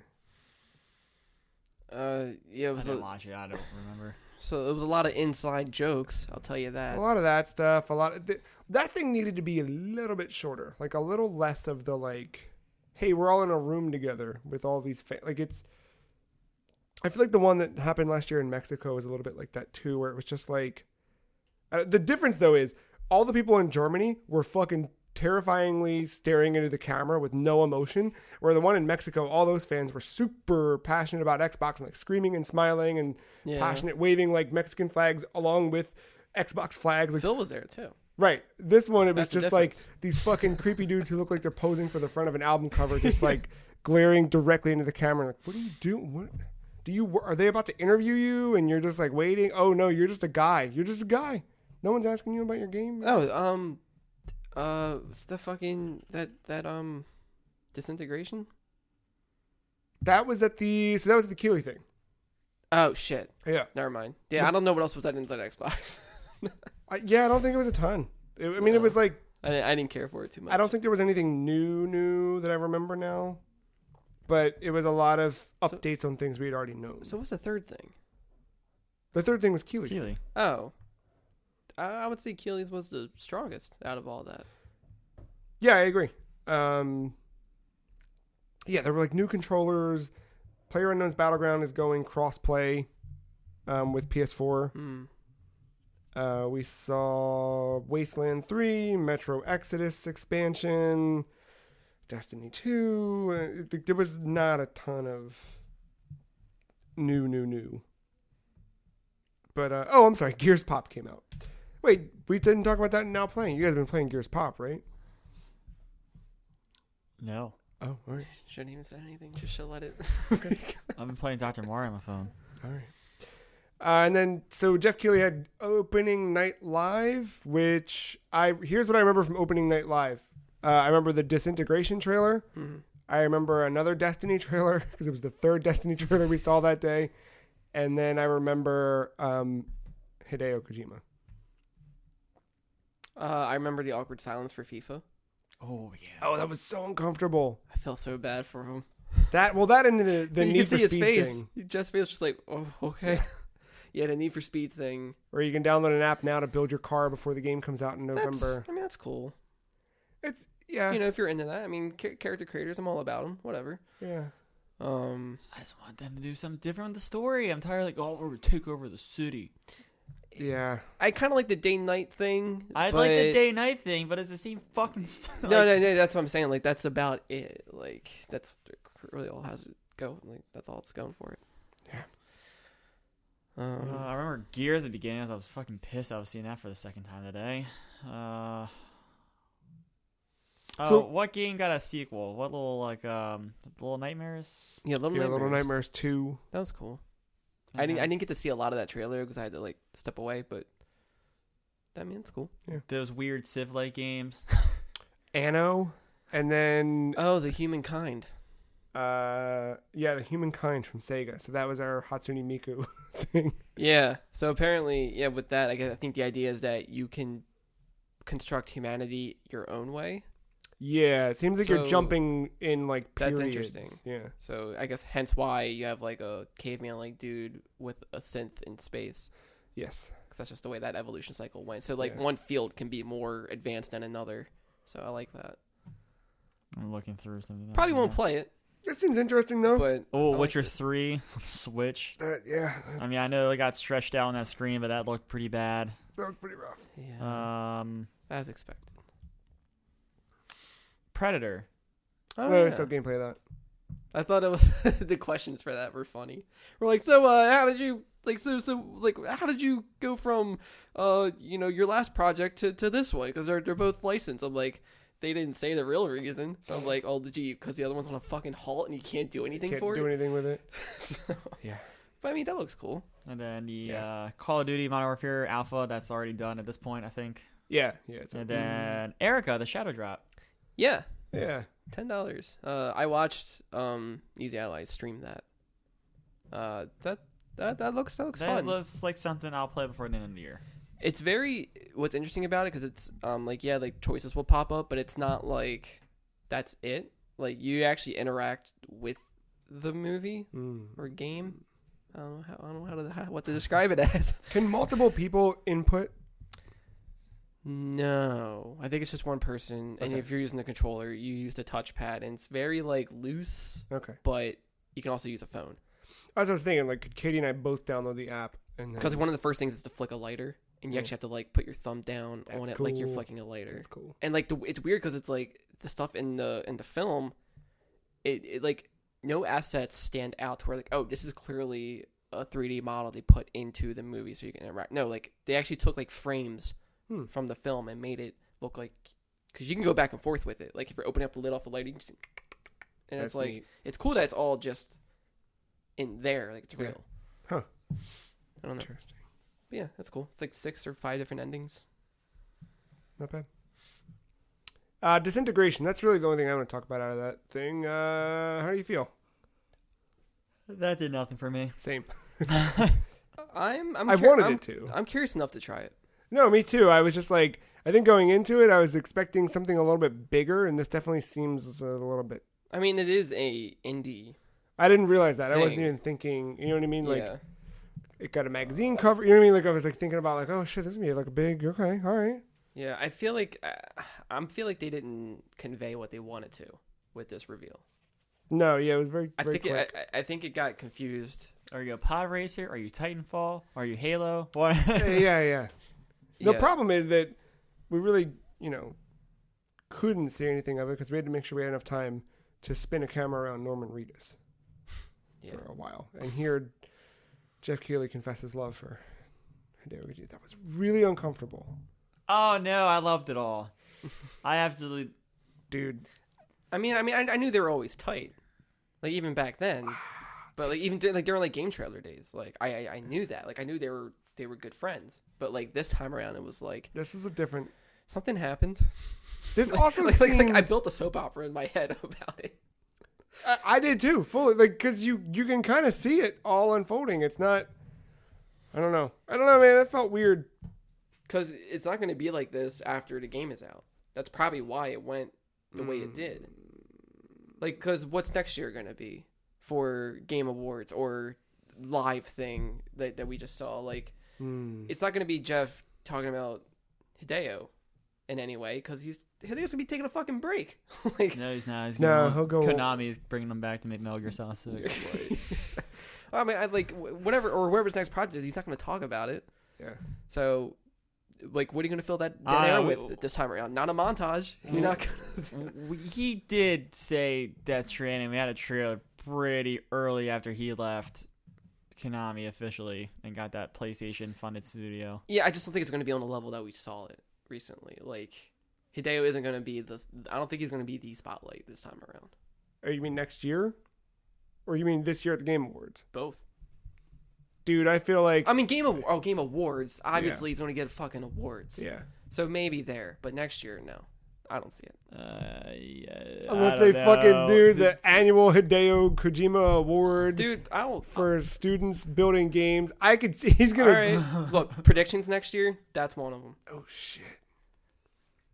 I'll even bet money on it. Oh, shit. So your double down, like my double down is Marvel's Avengers gets delayed. I'll double down my points. I'll bet with my points. Oh my god, he can acquire that half point that's still floating around out there and double it to a point. Throw it in there. Negative.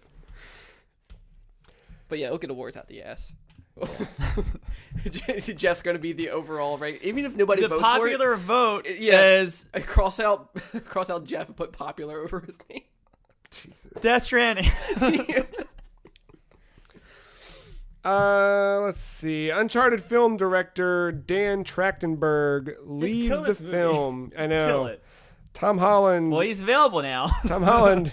He's looking for work, actually. Looking for work. I just don't think Tom Holland's a good choice. Playing Nathan Drake. I can see the business side of why you pick him. But Yeah. Mark, the movie's not getting made. Just don't worry about it. It's fine. You're right. It's getting made as quickly as that Green Lantern Corps movie's coming. Don't you worry. I think let's hit it with three more. You ready? PlayStation 5 development kit design patent. Why are we even talking about this? It just looks cool. There is no way it's going to look like this. Yeah, but it looks kind of cool, right? It looks fucking stupid. Did we talk about the Super Nintendo thing before? The controllers? Yeah. I think we missed that story last week. Or did it happen in between? I don't I know. thought we talked about it. Maybe we did. I'm also running off of 2 hours sleep. That's true. I mean, it wasn't much. It was just like a blueprint thing. But Yeah, the back of a controller. The back of a controller. They didn't show the front. My prediction with that, if we're doing predictions here, is that next month we get a Nintendo Direct. Mm-hmm. Somewhere early mid-September. It'll talk about the 1-year anniversary of Nintendo Switch Online. We'll be adding Nintendo Switch, Super Nintendo games. And for our Nintendo Switch Online members, you can order these controllers for $70. And I bet you they won't slide in. You know why? Because it's only going to be like a... I mean, it's going to be something like a Pro Controller. Because if you have a Switch Lite, boom. Oh, good call. Because on that blooper thing, it didn't show a little... Yeah. Slidey. I'm okay with that because I don't love. It'll probably have extra buttons. Yeah. I think it had that on there. I don't know. Like the ZL, ZR thing. Interesting. I don't think you can. Either way, I'm buying those fucking controllers. I love those little NES ones I got from them. Those are cool. They fit. Like it feels right. You know what I mean? Like anytime you've bought a knockoff one of those in the last 20 years, there's something that's always wrong, and this feels exactly like you remember it. Minus a weighty wire out of the back of it. Yeah. Question is, when they add Super Nintendo games, do you think the price goes up? It's not worth it as it is now. But is it not worth it because it's $20? Like, if you start adding that, do you then, you know what I mean? Like, can they make it worth it? I hope not. But if they do, only maybe like a $5 increase. I can see that. They're not raising the price this early. There's no way. They're not. There's no way. I mean, you see the. I'm totally fine with them. People keep paying it, but you see the uproar whenever PlayStation, like a country's PlayStation Plus goes up or whatever. Yeah. I wonder, but maybe it's not maybe it's a, hey, if you want to add Super Nintendo games to your thing, it's the $25 tier of Nintendo Switch Online.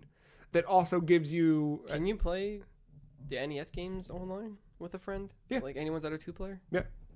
I've never tried it. And they've even like patched like 2-player support in for other games. Like, okay. I think for Zelda, if we played multiplayer Zelda, it's like we'd watch. That'll never happen. No, I think, but like multiplayer Zelda. No, I think it's well, yeah, but I think there's joking. like a thing where like you watch each other or something like that. There is no way. They're not Microsoft. Microsoft has built. Yeah, I mean, overall, I don't see them doing it. But if they were to do it, it wouldn't be a much increase. But yeah, probably not. It doesn't have good. They need to really fix that voice stuff. Like fuck the app. Yeah. For voice. I mean, we use haven't it for other things. We haven't played anything online on Switch in a while, but I feel like even if we did, we're just using fucking Discord anyway.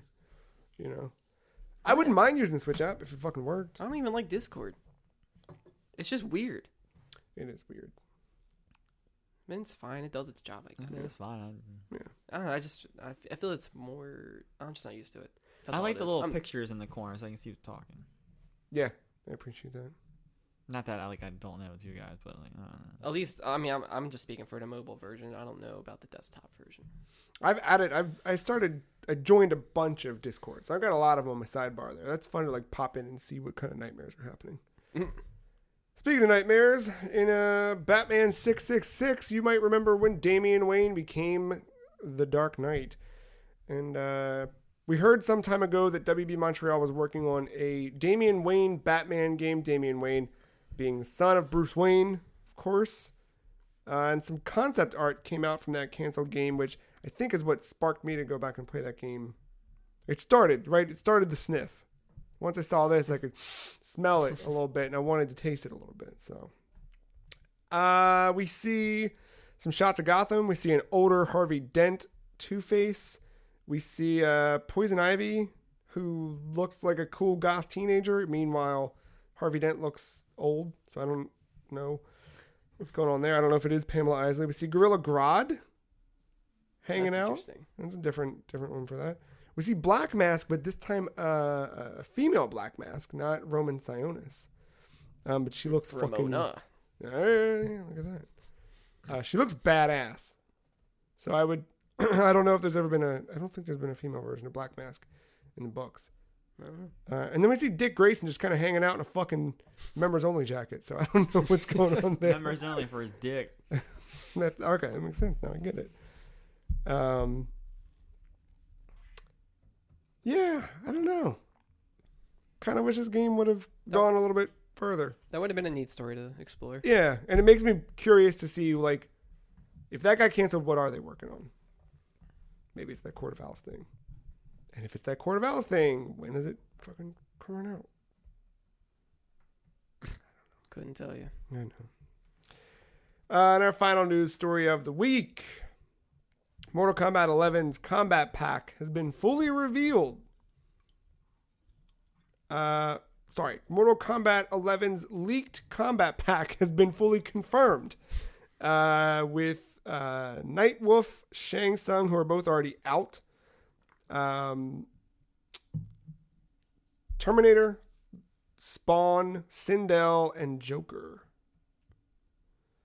That Joker looks weird. Yeah, it's a jawline. It's the cheeks. Yeah, the cheeks. The cheeks are big. Looks like a cosplayer. I mean, it's fine. I'm saying, yeah. I don't know. I feel like I have. I was telling Joe before. Like, I'm just not used to a youthful Joker. I'm used to like an old aged. Yeah. Just like whatever. You know? I think the chubbiness. Rated R Joker. I think the chubbiness in his face makes him look younger. Where normally we're used to like a gaunt Joker.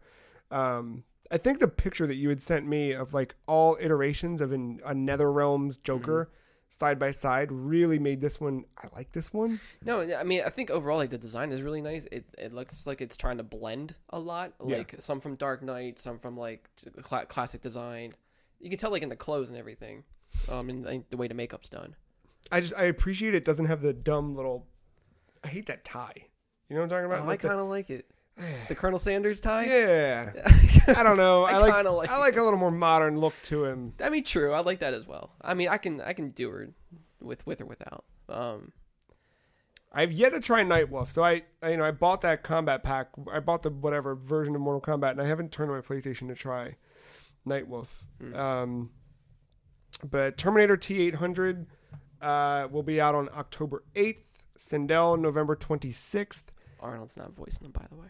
Really? Interesting. It's going to be the guy that voices Batman in the reshoots. There you go. Joker January 28th, and then Spawn on March 17th. Pretty wild. Yeah, I'm looking forward to Spawn. I like this. Like, when we look back at Mortal Kombat 10, it was all like the horror icons. 9 had Freddy and Kratos was in there kind of, but not really. I don't know. I like this this layout. I got to get back into Mortal Kombat a little bit. Digging it. Yeah, I mean, it's good. It's just also weird that at one point I'm going to be able to rip Arnold Schwarzenegger's brain out and eat it. Like, that's the part of this where it's like, oh right, this is Mortal Kombat. Like, because he doesn't have a brain. He's gonna have something to rip out. I wonder how they'll animate that. Yeah, I wonder how they'll do gore for him because. Yeah. I mean, yeah, he has blood, but it's not like real. I don't know. He doesn't have organs. Metal juice. I could that see looks red. silver metal juice. I mean, kind of like what they did with like Cyrax or whatever. It'll just be like black blood. Yeah, I'm cool with that. It's oil. Oh, they put him into the canon as one of the Mortal Kombat robots, ninja bots. That would be cool. Yeah, I'm alright with that. So dumb. Anything else? Oh my god, the biggest story of the week. The NFTI. Ah, I don't know about the biggest, but yeah. Congrats, OG. OG won. 2 for 2. That's what we were going for. I know. Yeah. Back-to-back TI champions. So a lot of first there. 1, first ever time. It's been a back-to-back winner. 2, Matt was wrong in his prediction. I was close. I didn't think I was going to be. But you weren't close, You didn't get it all the way. Mark and I got it. Too bad you all don't own a battle pass to get your 500 battle points towards another level, but that's fine. I'm the one who got the predictions. 3. No, first time in general, a team of the same name has won. Mm-hmm. And then 3 is the first time any player has won twice. So and not only any player, but all 5 of them were the same 5 from last year. Correct. So a lot of consecutive here for the first time. Yeah. A lot of pressure for next year, it seems, as we fly off to Stockholm, Sweden. And this is why Hideo won't be around, because he's going to be playing Dota That makes sense.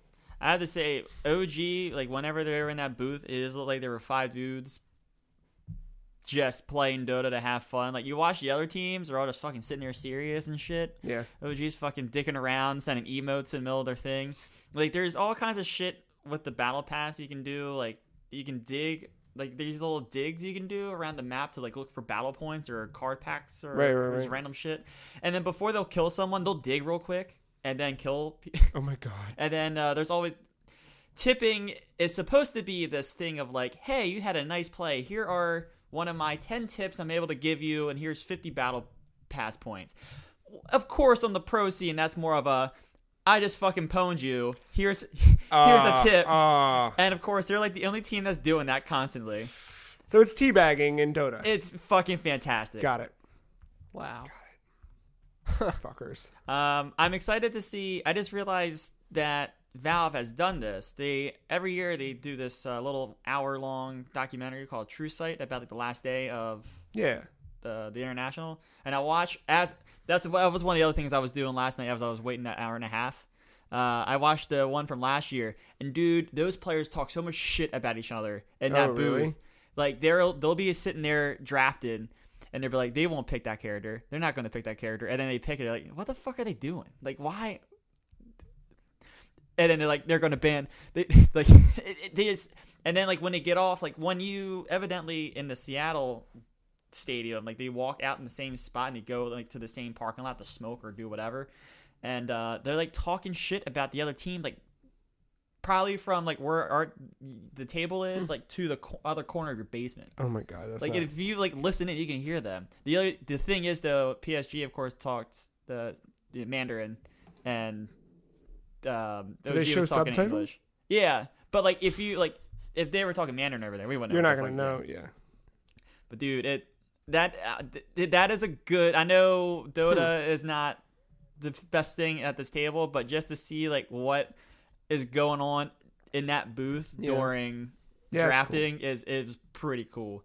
Like Seb, the captain / coach of OG, he brings in a lot of fucking notes to drafts, and then they like show PSG's booth when they're like drafting. He's like sitting there all the notes. Look at this. They're like, look at this fucking guy with all his notes. What the fuck is he? Like dork. That's pretty good. But yeah, congrats to them. And then we're off to Stockholm for TI10. Oof, boy. We going? I would go. I always want to go to Sweden. It's not the only thing. It's cold, but that's fine. Nah, it's good.